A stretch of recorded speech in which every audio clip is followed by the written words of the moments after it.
So, welcome to day 3 session on Advanced Excel. With the help of mail merge, what happens is that you need not type and waste all your time in feeding all those information in all the letters and then doing all those manual work. Okay, so mail merge is one of the most powerful tool when it comes to printing or keeping all the documents or letters ready in one go. I believe you have opened the Word document, so I'll just give you a brief example of what is mail merge. Okay. Now, for example, I've prepared one example of the list of employees, and I want to circulate these letters to all these employees. For example, I'm working as an HR head, or I'm part of HR department, and there are a lot of every year we have to do a lot of appraisal activities, wherein we have to give letters of appraisals to all these employees. Okay. Now, in such instances, I do not have that much of time wherein I just have to prepare and create all the draft for all the employees one by one. So I would be wasting a lot of my time again in doing all the manual work. So with the help of Excel and Word, there is one of the most beautiful feature which Microsoft has given is about mail merge. Okay. Now, what you can do is either you can create your own list in separate Excel sheet, or you can do the mail merging manually as well. Okay. Now, when we are doing in the entire process, I'll tell you like how it is useful to have your data in Excel sheet, because it will help you to pull out all the information in this particular sheet, and you can prepare the letters and keep it ready for print or circulation. Okay. So for example, I have these employees, their designations, the date on which I'm going to send the letters. So for example, I'm sending it on it's a past date, like 31st August 2019. So that's not a concern for us, but every letter has a unique reference number. Then we have their designations, their employee numbers, their date of joining, the branch, what was their current salary or what is the current salary, the revision in their salary, and the signature of the HR head. Now, this is what I require for my entire mail merge fields. Okay. So how to go about, we are just going to understand. So this particular data is stored in mail merge sheet in the workbook called as Advanced Excel Day 3. So how are we going to pull this information? We are just going to understand it shortly. So I would request if you can just open your Word document, the letter which I have sent you through email. So I'll just share the format with you. Now, see, we are just going to understand how we are going to prepare the letters for all these employees with this only with the help of this particular format itself. We are not going to create 10, 15 letters separately. Okay, that I would leave it for mail merge to do it for me. Now you can either send emails directly if you have the email addresses of all the employees or your stakeholders or your team members to whom you need to send the notice or any kind of format or any kind of information that you want to send. Okay, but now as we are not having any official Outlook or Microsoft Outlook configured to our Word document as of now, so we are just going to take an example of how we can do it for the Word document. Okay, now this is the letter which I have just created a rough draft for myself, and this is I'm going to send this draft. I'm going to circulate to all these employees which I have shown here in the Excel document, and these people are going to receive the appraisal letters. We're going to circulate all these letters to the employees which we have created, the list which we have created. Now, by looking at this particular draft, you would be surprised that this has no information. Okay, I've just created the date, date of joining, branch. Okay, I need to delete branch, it's getting repeated. Then we have the subject as appraisal letter. Now I don't have dear to whom I'm sending it. Maybe I'm using this format every year. Okay, I do not have to change anything. Probably I'm just changing the date and the period on which I'm going to circulate these letters. Now I have the list of employees ready. What am I going to do is I'm just going to populate all those merge fields in this letter, and I'm going to create the letters for everyone. So this is not at all a tedious process. It is completely easy and hassle-free. You don't have to do for each and every employee. You just have to do once, and this gets prepared for all the employees. So let's start with the process. Everyone should be on this Word document. Now, we need to populate these fields and we need to enter the information as we have kept it ready in the Excel sheet. So on the you have the ribbon over here as we have for all the Excel applications. You need to go to the mailings tab. Okay, click on the mailings tab. Now here, what mailings does is you can use the mail merge option over here, and you can get all the information from Excel and keep it ready to merge the fields. Now I'll start with the option of start mail merge. Okay, so that is what we are looking at. So I'm going to click on this option. I'll go at the bottom and I'll use this step-by-step mail merge wizard. So once I click on step-by-step mail merge wizard, it would guide me that what I need to do for all the steps which are there. So total there are 6 steps, but we are going to use this as a guide for our mail merge. Already by default it has clicked on letters because we have letter ready, so we are not required to type. So that's why I've kept and I've circulated the same with you guys so that you don't waste your time in typing the letter and all. Now there are various other options as well. Like as I told you, you can even send emails to all these employees or any people that whom you interact. Maybe those are your stakeholders. If you're working in marketing department, you want to send a particular New Year wish to your customers as kind of a marketing strategy, or if you have launched any new product and you want to send it to all your to all your stakeholders. So you can keep email addresses of all your clients or your customers ready, and you can send emails in one go, provided you have the correct email addresses of all the clients.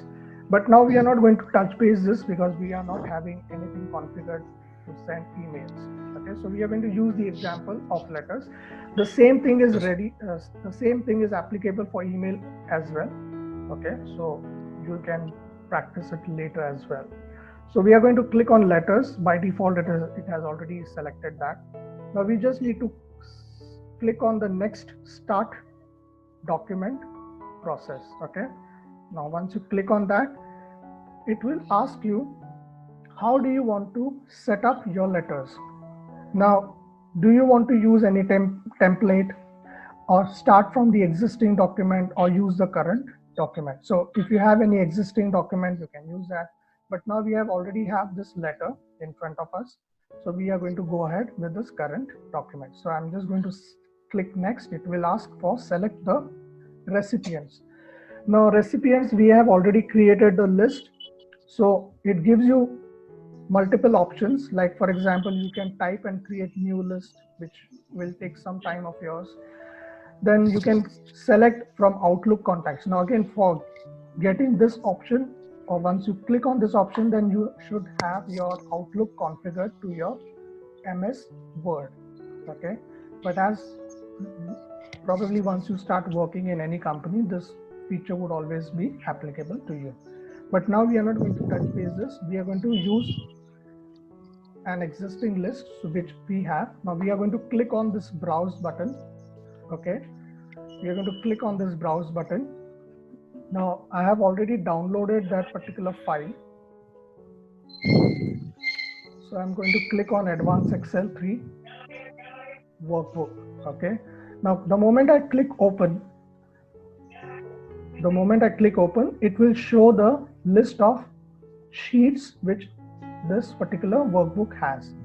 Now, I am not concerned about the other worksheets. My data is in mail merge worksheets. Okay, so that's why I've named that worksheet as mail merge. So I'm going to click on mail merge.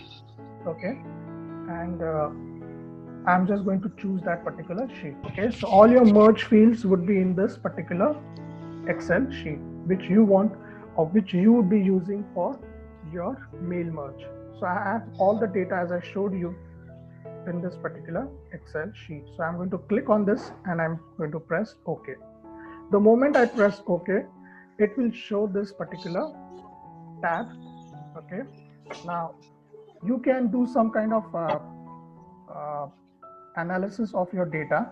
For example, if you have some, if you want to sort the data from ascending to descending, or for example, you want to sort the data from A to Z, you can click on that. That would arrange the data accordingly by name. So by default, it has arranged the data from A to Z. You can do it vice versa as well. Now, if you want to use some filter options, it can also filter some information like date, employee number, whichever fields are there in that particular sheet. So I would always recommend that whenever you are using any such information from the Excel sheet, you first do a complete check of all that information which is there in the Excel sheet.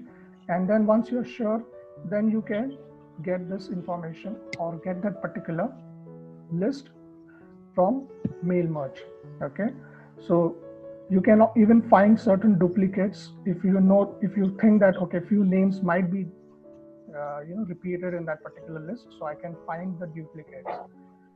So there are various, and you can even validate addresses if you have some email addresses. Now it shows that you need to install address validation software. So we are not concerned because that would be required for emails when we are sending emails.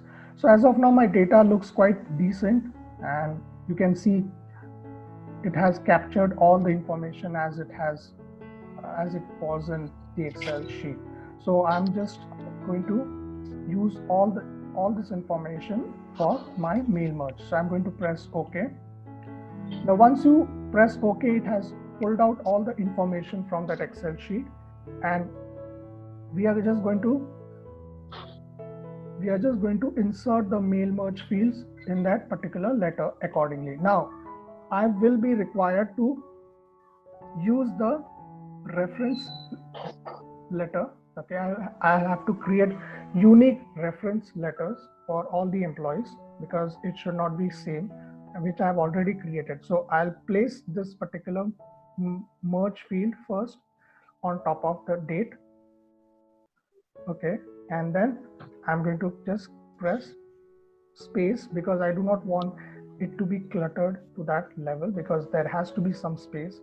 And I'm going to insert all the fields which I have extracted from the Excel sheet. So can you see that we have populated all the merge fields required for the letter, and this will ensure that once we finish and merge the letter, we have complete information captured in this particular format.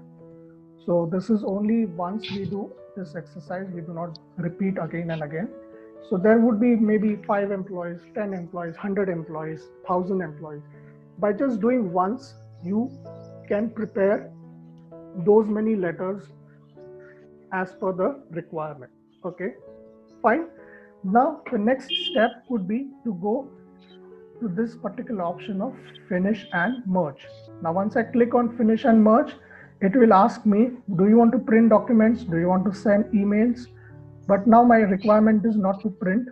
My requirement is first edit individual document. Now it will ask you, once you click on that edit option, it will ask you, do you want to merge all the records, or do you want to print from, say for example, 1 to 10. Say for example, there are 100 employees.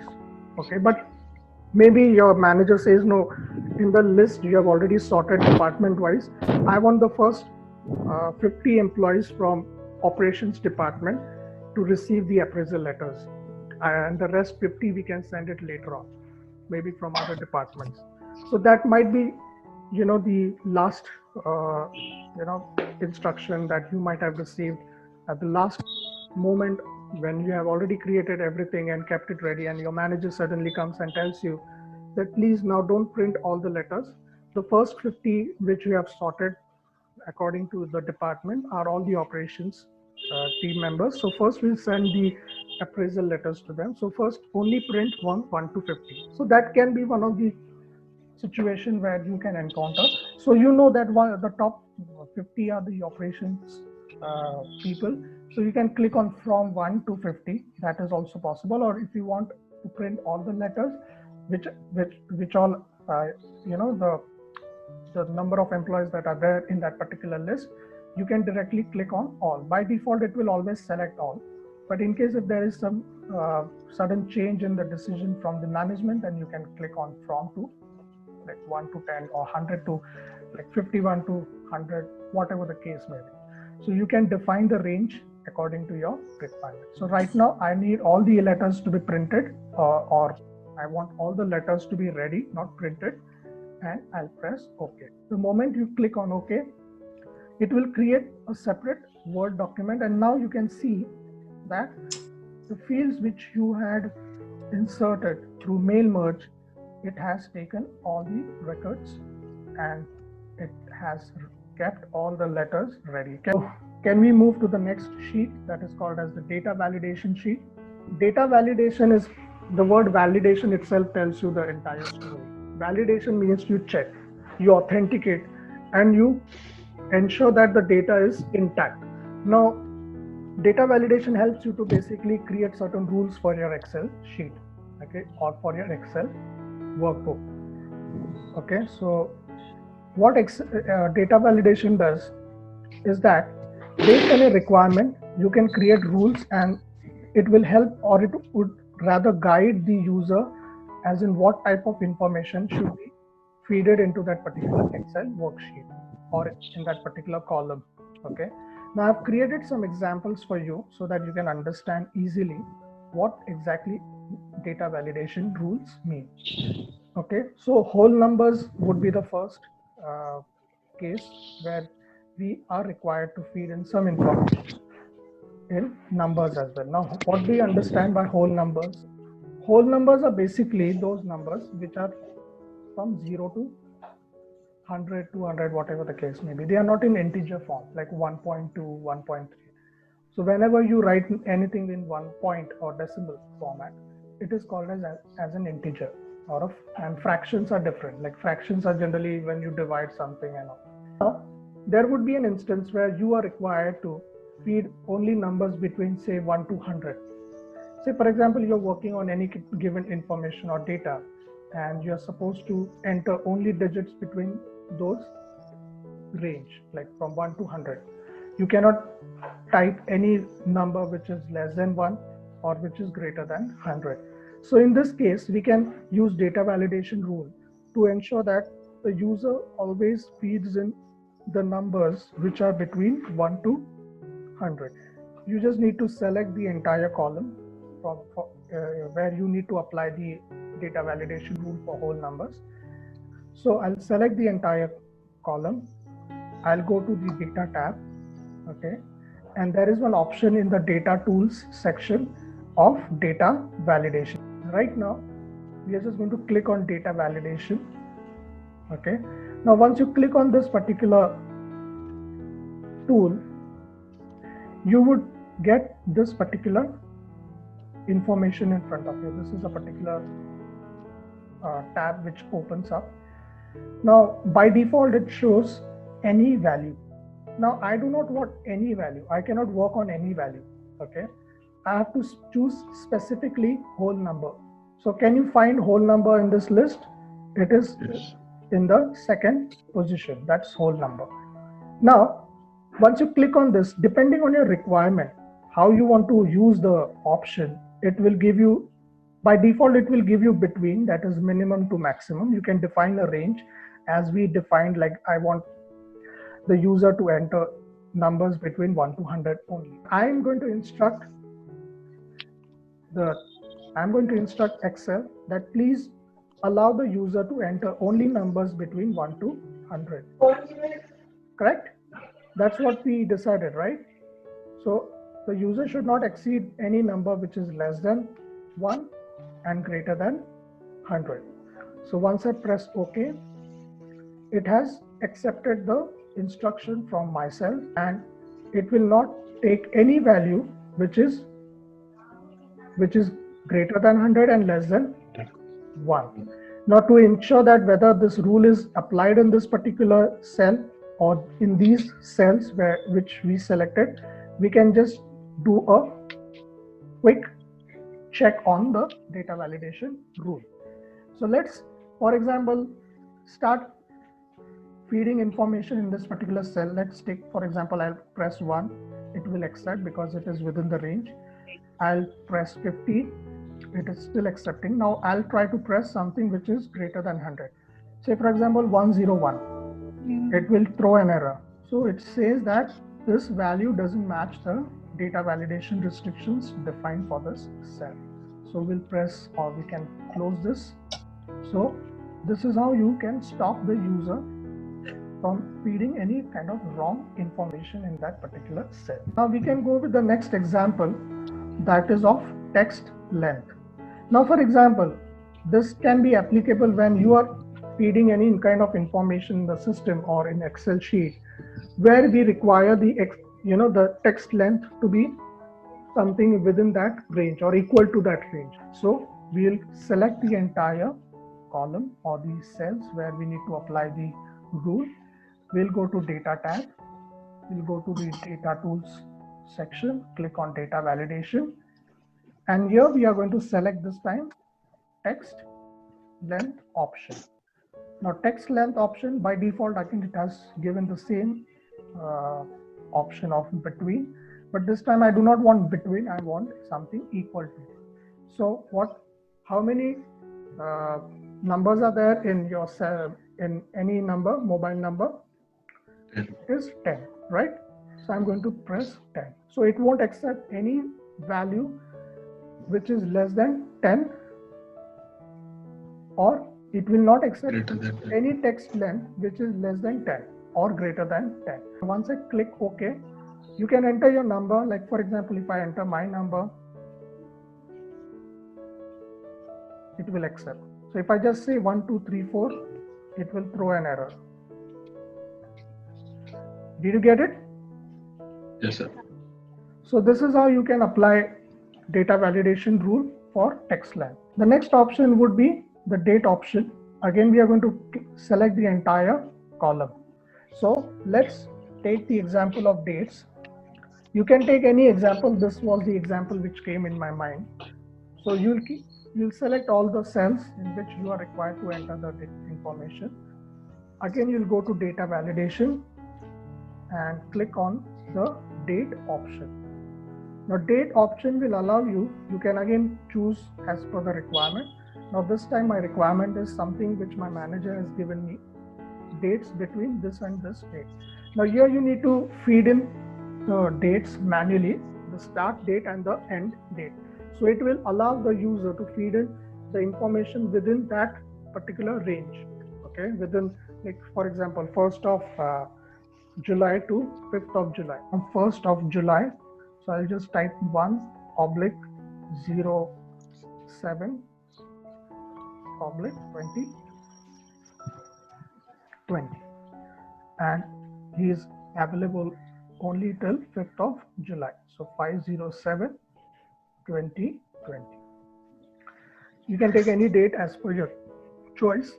It's completely fine. And you are going to click on OK. Now the moment you click OK, it knows that what information should be entered within this column. Okay. So if I feed in something like between 1 to 5, so for example, if I take 4/07/2020, it will accept. The moment I type something even 6th of July, it will throw an error. So can you see I'm getting an error? Now the next thing which we are going to do is how to create a drop-down list. Drop-down list is, for example, when you're creating any kind of selection and which is repeating by its nature. So instead of typing and wasting your time, you can create a drop-down list and automatically you can populate those cells accordingly.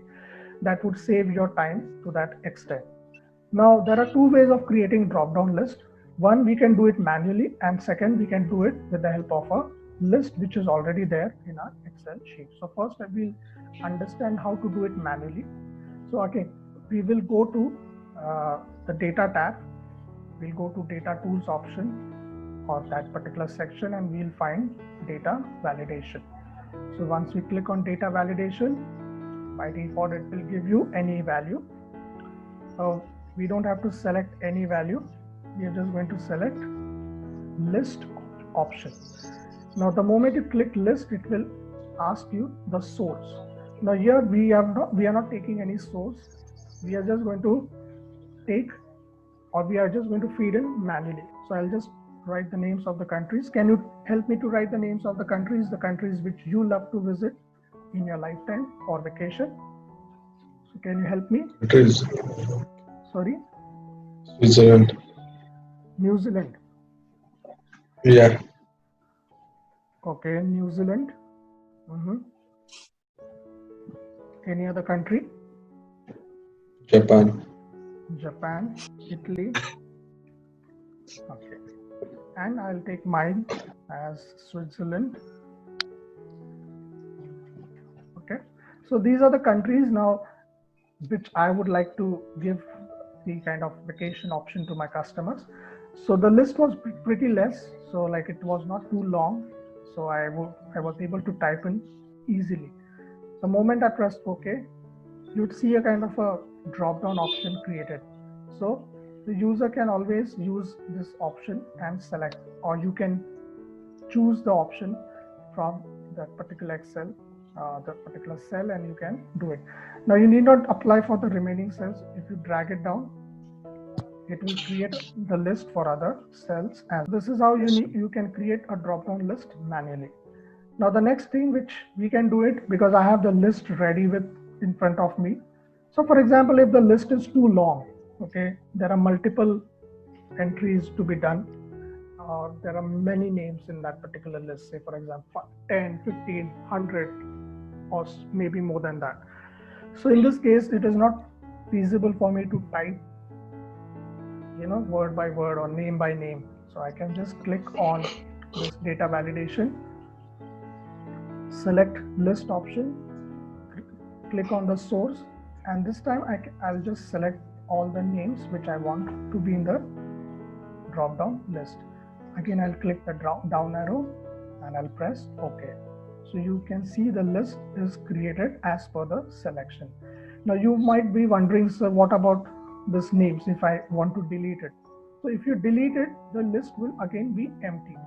So what you can do is probably you can either hide the entire column, or if you do not want the names to be displayed, you can either change the font color to white. So you can go here and change it to white. So it completely at least disappears. Okay. So that is also possible. But if you delete the list, because this drop down is linked to this particular list. So in case if you do any kind of changes over here, instead of UAE, I type in, say for example, a country called as South Africa. Oh, it is already there. So I'll type it like Caribbean. Okay.